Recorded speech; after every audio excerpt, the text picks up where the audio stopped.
Kang Abu, bagaimana cara menemukan misi jiwa? Apakah misi jiwa di setiap kehidupan akan berbeda-beda? Bagaimana jika hidup tidak sejalan dengan misi jiwanya? Oke, saya akan jawab ini dengan cara gampang aja ya Mas Hendra ya, karena misi jiwa itu sama dengan kita mencari passion sebenarnya. Oke. Gitu. Karena gini, setiap kita pasti punya misi dan setiap kita pasti punya, kalau kita bicara hidup ini panggung sandiwara, pasti punya casting atau pemeranan. Iya. Jadi peran saya, peran Mas, peran teman-teman di sini nggak ada yang sama gitu. Makanya kalau hidup mau tenang dan damai dan bahagia, jangan curi peran orang lain. Itu nomor satu. Jangan curi peran orang lain. Duh, kayak dia pengen deh ngambil. Nggak bisa, itu perannya dia gitu. Nah, jadilah menjadi peran. Nah, saya akan memudahkan dengan cara yang sangat praktikal, Mas Hendra. Misi jiwa itu bisa dicari dengan cara, aku punya interest atau punya kesukaan apa sih dalam hidup ini. Karena kita punya dikasih bibit interest tuh. Passion lah bahasanya gitu. Kan gini, orang ada yang suka bola, ada orang yang suka catur, ada orang yang suka macam-macam gitu Mas. Itu adalah bagaimana dia mencari, salah satunya adalah passion hidupnya gitu. Nah, mungkin ini pernah kita singgung sedikit di pertemuan sebelumnya, tapi saya pengen agak lebih dalamin lagi gitu. Teman-teman mulai coba cari ke dalam dirinya, apa sih yang saya kerjain itu sangat, rumusnya 4E Mas Hendra. Yang pertama tuh easy. Easy itu mudah. Nah, kayaknya saya ngerjain ini tuh mudah banget gitu. Gitu Mas. Dan mudahnya kita beda-beda loh. Ada orang yang kalau ngelukis mudah banget buat saya. Saya Mas, kalau disuruh ngelukis, angkat tangan deh. Saya disuruh ngelukis, suruh nyanyi, udah aja. Mendingan main sulap gitu. Tapi buat yang senang nyanyi, senang ngelukis, main sulap, mungkin nggak easy buat mereka. Betul. Gitu kira-kira. Jadi sederhana, cari apa yang aku sangat easy, sangat mudah, aku ngerjain itu mudah aja. Itu satu. Yang kedua, mulai masuk nih. Kayaknya aku enjoy deh ngerjain ini.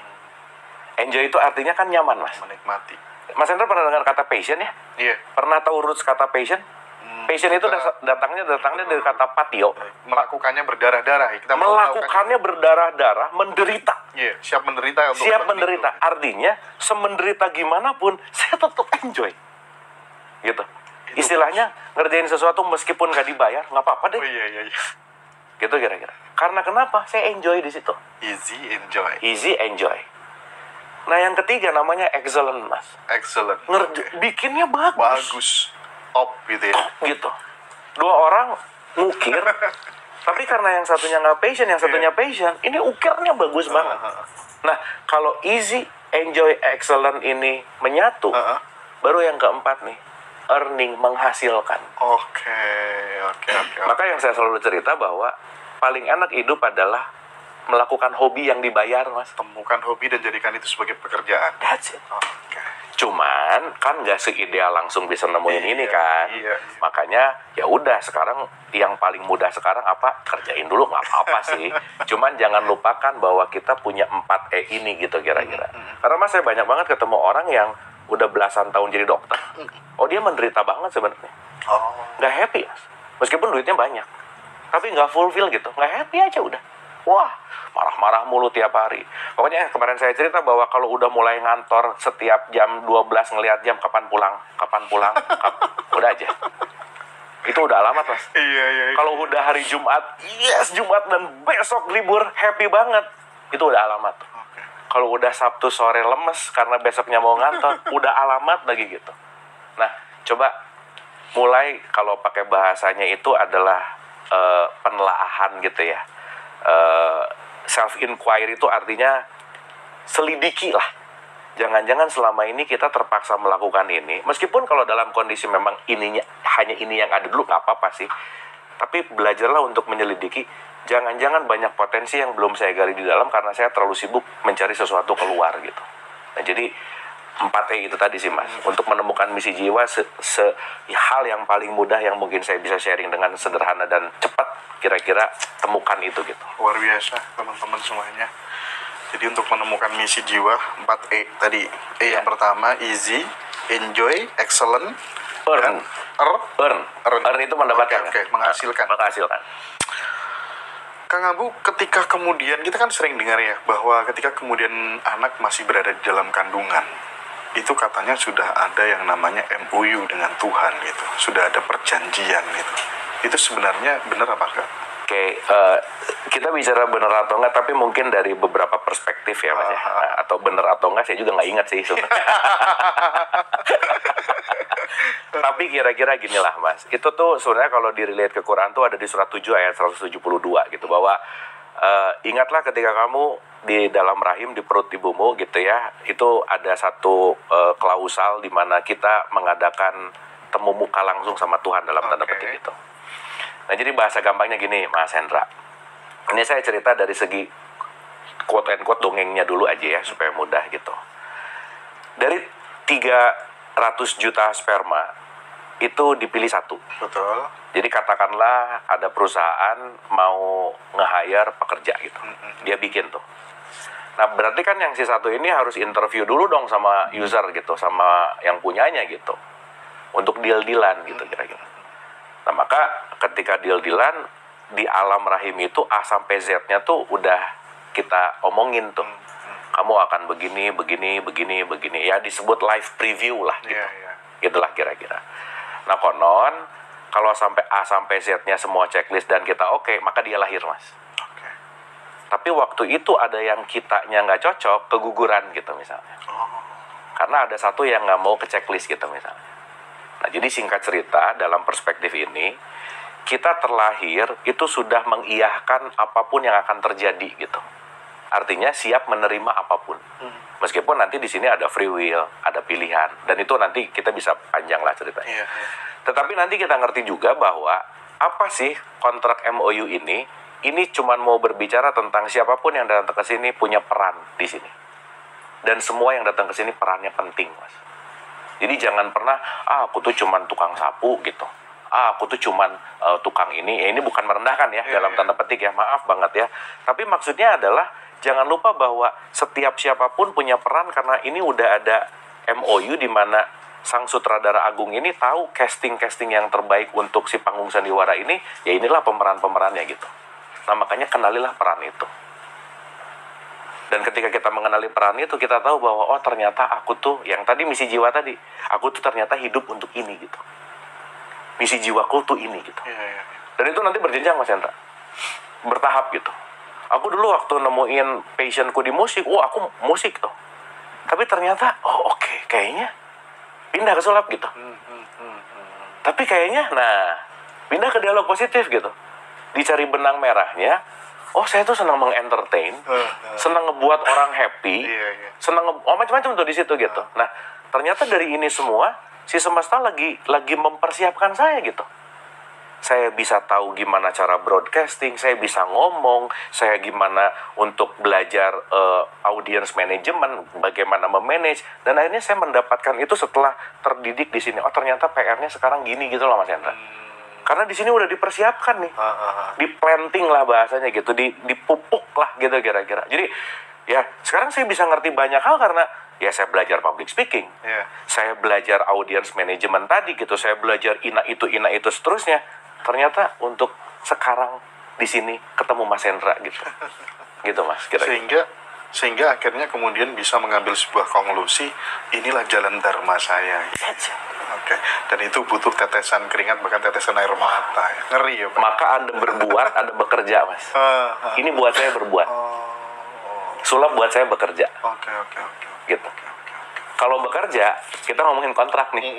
Tapi kalau berbuat, nggak ada kontrak di situ. Betul. Gitu Mas. Luar biasa. Nah, menerima apapun yang datang dalam hidup ini, seperti yang disampaikan tadi oleh Kang Abu Marlo, itu sebagai parameter bahwa kemudian kita bisa disebut sebagai Islam itu ya karena kita benar-benar bisa pasrah ya, menerima total gitu segala sesuatu yang ada sesuai realitas gitu. Tapi kan ini benturan juga dengan yang namanya kalau orang Jawa itu bikinnya dia sabda gitu kan, atau sekarang bahasa anak-anak zaman sekarang itu afirmasi gitu atau mantra begitu. Nah bagaimana Kang, di satu sisi kita harus menerima realitas yang ada, tapi di sisi yang lain kita diajari bikin sabda sendiri, nasibmu seperti apa gitu kan ya, afirmasikan sendiri. Itu bagaimana Kang? Ya gini Mas, itulah kenapa ada statement di mana kalau kemarin kita ngomongin tentang hukum semesta gitu ya, Ada attraction, ada action. Oke. Dan ini nggak bisa lepas gitu. Nah, Satu paket ya Kang ya. satu paket. Iya. Jadi nggak bisa lepas bahwa saya mengafirmasi terus, tapi saya tidak melakukan sesuatu. Gitu. Iya, Itu nggak iya. mungkin. Oke, gitu. oke. Nah, tapi nanti kita ngerti Mas Hendra bahwa setiap kita tuh punya kadarnya masing-masing. Segila apapun kerja, kalau kadarnya segitu ya segitu gitu. Jadi poin utamanya adalah kita punya keinginan tertentu, kita mempersiapkan jalan ke situ, dan kita mencintai prosesnya. Artinya apa? Yang kita nggak usah harus pikirin adalah hasilnya. Sebentar, kadar itu, besar kecilnya kadar itu given atau bisa diupayakan? Bisa diupayakan juga. Kita yang membesarkan juga gitu. Oke. Jadi contohnya gini Mas Hendra, kalau sekarang wadah gelas saya cuma 1 liter, terus mengafirmasi 200 liter gitu. Ya jangan mengafirmasi 200 liter dong, wadahnya gedein dulu. Maka si afirmasi akan datang gitu, mengisi gitu kira-kira. Nah sekarang kan gini loh Mas, berafirmasi itu jadi kayak halusinasi gitu. Beda sama imajinasi ya. Iya, iya. Once kita berimajinasi, kita bikin planning gitu. Saya mau ke situ, planningnya gini. Itu imajinasi. Itu imajinasi. Tapi kalau halusinasi, saya cuma pengen punya cita-cita, terus jalannya gimana? Nggak tahu. Gitu loh Mas. Jadi pokoknya afirmasi gini aja, mau gimana? Nggak tahu. Pokoknya gitu kira-kira. Sehingga nanti kalau kita udah punya tracknya untuk menuju, ya kayak gini loh Mas Hendra, sekuat apapun, segimanapun gitu ya, kalau belum waktunya berbuah, nggak bisa Mas. Oke. Nunggu siap dulu. Kita belajar dari pohon apel Mas. Oke. Pohon apel itu tidak berusaha untuk jadi alpukat. Iyalah, benar. Betul nggak? Tapi dia segimanapun do the best. Karena aku pohon apel, aku jadi buah apel aja deh. Meskipun sebelahnya durian. Dia nggak ngeliat, pengen gitu deh. Gitu. Karena dia akan tumbuh sesuai dengan benihnya gitu. Nah jadi balik lagi tadi gitu, bahwa ketika saya berafirmasi, terserah gitu. Karena itu opsi kan, terserah aja. Tetapi penting untuk menuju kepada di sini, itu ada tahapan-tahapan realitas-realitas yang harus kita sadari, terima gitu. Karena nggak mungkin wadahnya 1 liter langsung diisi 100 liter, naik dulu. Dan semua berjenjang gitu Mas Hendra. Nah jadi maksud saya adalah, poin utama dalam melakukan apapun menuju kepada tujuan, kunci utamanya adalah setia dalam proses gitu. So, silahkan kita mau berafirmasi apa. Tapi yang jelas, begitu kita mengafirmasi, pastikan antara pikiran, perasaan, energi, dan tubuh selaras. Ini yang penting Mas. Karena kalau ini nggak selaras, nggak jadi nih gitu. Nggak mungkin gitu. Karena mau menuju kepada titik cita-cita, kita kan tindakan maksudnya. Tindakan, move. Oke, sip. Sekarang ini Mas, banyak planning, tapi nggak ngapa-ngapain. Iya. Gimana? Planning bagus. Tapi ngomong, kayaknya nggak mungkin deh. Lah, gimana sih? Sesaat kita ngomong aku nggak mungkin, kayaknya nggak bisa gitu. Iya. Sama dengan aku nggak mau. Yang nggak akan terjadi gitu. Maka pikir, rasa, energi, tubuh selaras. Nah, itu nanti proses gitu. Tapi ada yang mengatakan bahwa tidak menjadi sebuah tindakan, tidak geser menjadi sebuah tindakan, itu gara-gara belum masuk ke bawah sadar. Itu bener apa nggak sih kan? Gini, bawah sadar itu kan program. Oke. Sesuatu yang baru kita mulai, itu perlu pengulangan untuk masuk ke bawah sadar. Betul banget. Supaya jadi ahli Mas. Iya. Makanya kenapa perlu latihan? Let's say pemain piano, kenapa dia harus latihan 8 jam sehari? Supaya dia tidak menghafal, tapi dia memainkan. Dia menyatu. Dan penyatuan itu hanya terjadi di bawah sadar. Karena bawah sadar ini udah bener, subconscious mind ini 95% playing gitu. Ini Mas Hendra nanya, ini kan saya jawabnya pakai bawah sadar gitu. Iya. Ya. Karena di bawah sadar ini udah banyak program-program yang saya tinggal, kalau bahasanya di video tuh diedit aja sih. Iya. Mas Hendra nanyanya apa, saya tinggal ngambil data di bawah sadar. Dah, Iya. gitu kira-kira. Nah, pertanyaannya adalah, ketika kita tidak melatih, maka kita tidak terlatih. Dan ketika kita tidak terlatih, kita akan cepat putus asa dan cepat keluar gitu Mas. Kayaknya aku nggak bisa deh. Udah aja. Kenapa? Ya baru 3 hari latihannya. Kayak nge-gym Mas. Iya. Baru seminggu. Kayaknya belum bisa. Iya baru seminggu lah. Makanya kenapa perlu ritual yang berulang-ulang gitu. Makanya semakin kita mengolah, semakin kita melatih, semakin akan terekam di bawah sadar. Jadi semakin gampang melakukannya. Sama lah Mas, dulu waktu main sepeda pertama kali, waduh susah. Tapi sekali bisa, kita akan bisa sampai sekarang. lisan, pikiran, perasaan, tindakan manunggal jadi kenyataan. Yes. Oke, nah ketika kemudian itu sudah selaras ini ya, apakah itu sama dengan keyakinan? Yakin? Gini, yakin itu kan ada 3 yang kemarin saya cerita, Mas. Oke. Ada cuman baru ilmu. Oke. Ilmu Yakin ya? Ini ada menurut. Menurut. Mas Hendra, ini kue enak. Mas Hendra yakin sih, info doang. Info doang. Nyobain belum? Belum. Nah, yang kedua Ainul ngeliat nih, udah lumayan. Nah, yakin yang ketiga itu hakul, Yakin. mengalami, udah ngicip, gitu. Sehingga kenapa saya bisa cerita sesuatu yang mungkin ini adalah pengalaman. Karena apa yang saya ceritain, ini semua udah saya icip-icip gitu, Mas. Oke, paham. Maka power sesuatu yang disampaikan berdasarkan pengalaman, itu getarannya kuat, Mas. Ya, ketika sudah selaras tadi berarti sama dengan hakul yakin. Aku yakin. Oke, sip. Karena terjadi gitu loh, Mas. Sip. Gitu.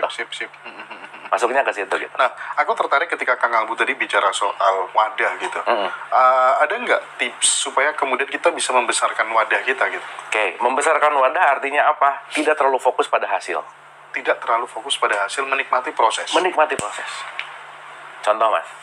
Kalau kita terlalu fokus pada hasil, kita tuh punya radar kecil. Jadi cuman segini aja.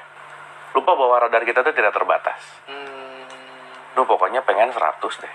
Padahal semesta mau ngasihnya 1 juta gitu. Iya.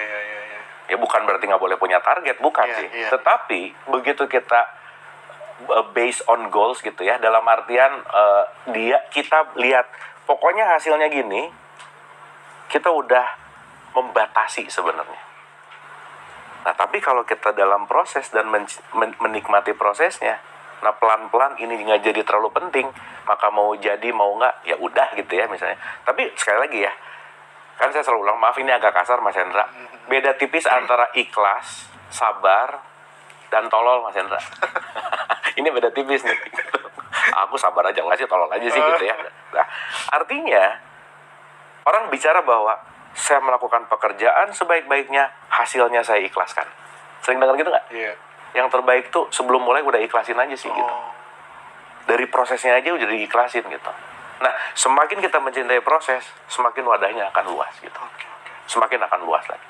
Dan proses ini outputnya adalah kebermanfaatan sih, Mas. Kebermanfaatan. Semakin bermanfaat, semakin wadahnya luas. Oke. Jadi kalau misalnya kita pengen menaikkan atau memperbesar wadah rezeki, tanggungannya ditambah aja. Disengaja nambah aja. Yes. Oh, itu bule yang ngomong aku waktu kecil. Itu tetanggaku sebelah kanan, sebelah kiri. Yes. Oke. Berarti mindsetnya bukan untuk aku. Semesta bakal tahu bahwa oh kamu ini dapat ini untuk tetangga yang fakir miskin, yang apa. Itu langsung top. Itu yang dilakukan. Makanya SPBU-nya banyak. Iya, kan itu dahsyat. Iya, dahsyat. Karena nanti dia ngerti bahwa dia melakukan ini bukan untukku, Betul. tapi society. Itu yang disebut rahmatan lil alamin gitu loh. Dan ngerti bahwa kita ini hanya distribusi aja sih gitu. Bukan untuk memiliki gitu. Karena kan hidup bukan apa yang kamu punya. Setelah kamu punya, kamu akan jadi apa? Itu yang penting, Mas. Becoming gitu. Nah, terus kalau kita nggak becoming, udah puas gitu. Tapi apakah saya menjadi lebih? Gitulah kira-kira. Kebermanfaatan ya, teman-teman. Oh, udah deh. Satu kuncinya. Ada. Kebermanfaatan. Ada aja. Ingat tuh. Semakin mencintai proses dan outputnya adalah kebermanfaatan, jangan kaget kalau wadahnya nggak gedein terus gitu. Jangan kaget aja. Berarti bisa disiasati gini dong. Istri kan baru 1. Enggak, istri kan 3, Mas. Oh, Kalau 1 Iswan. Iswan. Jadi kalau ngomong, aku punya istri, berapa 1? Nah, itu kafir namanya. Kafir.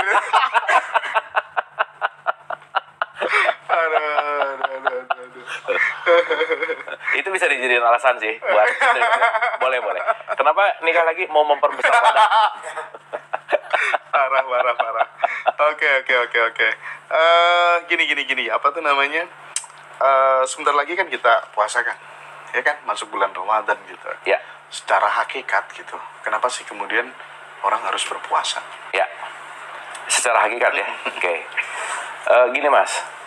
Kalau kita bicara masalah Ramadan dan puasa ini banyak faktor yang harus kita kupas gitu. Wah, ini luas-luas banget gitu ya. Ini kita bisa satu episode sendiri sih. Cuman intinya gini, puasa itu kita harus bisa membedakan bahwa bahasa Sanskrit dari puasa itu dari kata upavasa. Upavasa. Upavasa itu artinya menetap dengan Tuhan. Menetap dengan Tuhan. Berarti kalau mau menetap dengan Tuhan, disuruh diem. Gitu mas. Diem ya kamu ya. Kamu jangan kemana-mana, diem dulu sebentar. Karena kalau kamu nggak diem, kamu nggak akan pernah mendapatkan, nanti banyak tuh, entah itu pencerahan, macam-macam lah gitu kira-kira. Nah, saya mau kasih contoh sederhana gini Mas Hendra. Quran tuh ngomong, ya ayyuhalladzina amanu kutiba alaikumusiyam. Ya kan? Tapi waktu kita niat, nggak pakai kata siam, nah itu saum. Iya. Ya kan? Padahal saum itu nggak ada urusan sama nggak makan nggak minum. Oke. Karena saum itu artinya diam. Saum itu diam. Saum itu diam. Kalau siam? Siam itu urusan fisik, nggak makan nggak minum. Siap. Berarti antara fisik tadi si jiwa dan manas, Iya. itu dua-duanya harus dipuasain. Oke. Gitu. Nah, sekarang pertanyaannya, kita ini penting untuk melatih tidak sibuk, untuk meluangkan waktu supaya kita berjarak dengan semua yang mengacaukan manas, Mas. Itulah esensi dari Ramadan. Jadi Ramadan itu artinya bulan enggak sibuk. Slow aja. Supaya kamu diem. Ada spasi ini. Ada spasi, ada jeda. Ada jeda. Kenapa? Karena kalau kamu diem, kamu akan mendapatkan hal yang di luar kebiasaan. Makanya di bulan Ramadan itu, semua yang kita lakukan di luar kebiasaan. Nah, saya mau menganalogikan diem gini, Mas Hendra. Ini tutup botol nih. Saya pindahin ke sini. Dia bisa pindah kan? Saya pindahin lagi ke sini, dia bisa pindah. Oke. Nah, berarti ada dua faktor. Yang memindahkan dan yang dipindahkan. Iya, siap. Oke ya? Pertanyaan. Faktor paling kuat kenapa dia bisa pindah? Satu, ada yang memindahkan. Tapi ada faktor penunjang yang sangat penting, Mas. Kenapa coba dia bisa pindah? Kenapa sih tutup botol ini bisa pindah? Karena dia diem. Coba kalau saya sekarang... Ya, bener nggak? Iya. Sekarang saya mau mindahin. Dia gerak. Susah. Mau mindahin, gerak sendiri. Mau mindahin, gerak sendiri. Nah, biasanya kalau udah kejeduk, stroke, baru diem. Iya. Kejeduk, sakit, baru diem, gitu. Makanya kalau dalam perspektif tarekat, Mas, kalau kamu tidak mentarekatkan dirimu, semesta yang akan memaksa mentarekatkan kamu, gitu. Artinya di Ramadan itu kita suruh diem, maksudnya, bahasa gampangnya lah ya. Ini kalau ngomongin pakai perspektif teologis ketuhanan gitu. Tuhan tuh mau mindahin kamu ke sini. Tuhan tuh mau mindahin kamu ke sini. Aku tuh udah mau lama mindahin kamu, cuman kamunya nggak mau diem sih gitu. Kamunya pengen keinginan sendiri, mau sendiri, punya ekspektasi gitu. Coba kamu diem.